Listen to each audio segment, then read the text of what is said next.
ताप निकालना है सूर्य का तो हो जाएगा B/λm, ठीक है ना। ऐसे कर सकते हैं। B क्या है, B का नियतांक है 2.9 × 10⁻³ केल्विन है अपान λm जो है वह न्यूनतम तरंग दैर्घ्य है जिसका ऊष्मीय विकिरण सूर्य के प्रकाश में सबसे ज्यादा निकलता है। तो इसको क्या करेंगे हम स्पेक्ट्रोमीटर के साथ हम ज्ञात करते हैं। जैसे यहां हमने ज्ञात किया था कि किस तरंग दैर्घ्य का प्रकाश ज्यादा निकल रहा है, तो सूर्य का की जो ऊष्मा आ रही है उसमें किस तरंग दैर्घ्य का ऊष्मीय विकिरण ज्यादा निकल रहा है वो हम ज्ञात कर सकते हैं।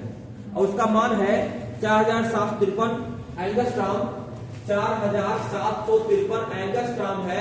इसको मीटर बनाएंगे 10⁻⁻⁻ से गुणा कर देंगे तो λm जो है वो ज्ञात हो जाता है प्रयोग के माध्यम से। सूर्य के ऊष्मीय विकिरण का अगर हम अध्ययन कर लें तो ज्ञात हो जाता है। इसको आप जब डिवाइड करके सॉल्व करेंगे तो लगभग 6100 केल्विन ये सूर्य के सतह का तापमान है, कोण का नहीं, सतह का है। ये सतह तापमान है 6100 केल्विन, ये सूर्य के सतह का तापमान है। तो यहां से सूर्य के सतह के तापमान का अंदाजा भी बीन के नियम से लगाया जा सकता है। बीन के नियम से एक बहुत महत्वपूर्ण निष्कर्ष है, बताकर तब बात खत्म करूं। ध्यान दीजिए, इससे आप क्या समझ गए। बीन के नियम से एक बहुत महत्वपूर्ण निष्कर्ष निकला कि ऊंचे ताप पर अगर कोई वस्तु है, ऊंचे ताप पर अगर कोई वस्तु है तो उससे निकलने वाला ऊष्मीय विकिरण की जो तरंग दैर्घ्य है वो कम होती, उससे निकलते सारे तरंग दैर्घ्य है, लेकिन जो ज्यादा तरंग दैर्घ्य ज्यादा ऊर्जा निकालता है उसकी तरंग दैर्घ्य कम होती है। या सीधे शब्दों में कह लीजिए, इसको घुमा फिरा कर नहीं, कि अधिक ऊंचे ताप से कम तरंग दैर्घ्य वाला प्रकाश निकलता है और कम ताप वाले वस्तु से ज्यादा ऊंची तरंग दैर्घ्य का प्रकाश निकलता है। ये सूर्य हमारा क्या है, बहुत तप्त है, तो सूर्य से निकलने वाले प्रकाश में कम तरंग दैर्घ्य वाले ऊष्मीय विकिरण पाए जाते हैं। सूर्य से निकलने वाले प्रकाश में कम तरंग दैर्घ्य वाले ऊष्मीय विकिरण पाए जाते हैं, क्योंकि यहां पर आप देख रहे हैं तापमान ऊंचा है तो तरंग दैर्घ्य कम हो जाएगी। और कम तरंग दैर्घ्य अगर किसी प्रकाश की है तो उसकी आवृत्ति ज्यादा होती है। आवृत्ति तरंग दैर्घ्य व्युत्क्रमानुपाती होते हैं। अगर तरंग दैर्घ्य कम है तो आवृत्ति ज्यादा है, आवृत्ति जिसके पास ज्यादा होगी उस विकिरण में ऊर्जा ज्यादा होगी, एनर्जी ज्यादा होगी, इसीलिए सूर्य के प्रकाश में ज्यादा ऊर्जा होती है। ग्रीन हाउस इफेक्ट में क्या होता है कि सूर्य से जो ऊष्मीय विकिरण है वो आता है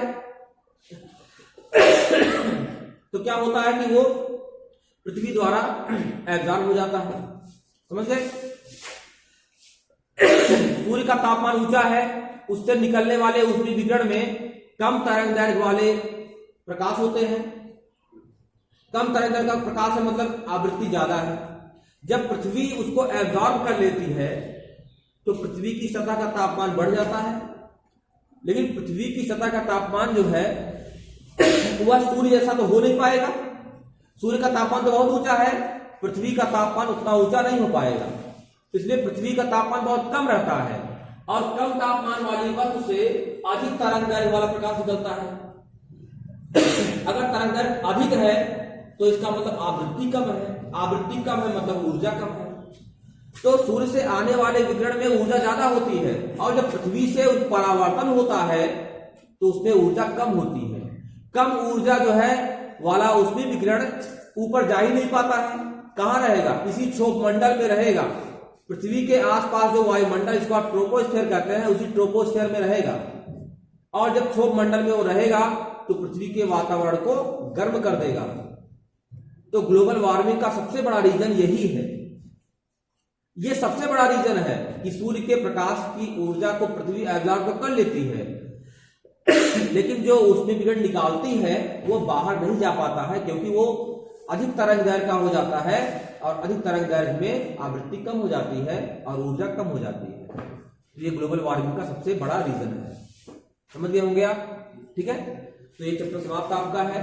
अब इसके न्यूमेरिकल आप अच्छे से पहले ट्राई कर लीजिए, लगा लीजिए, उसके बाद तब आगे बढ़ेंगे। ठीक है।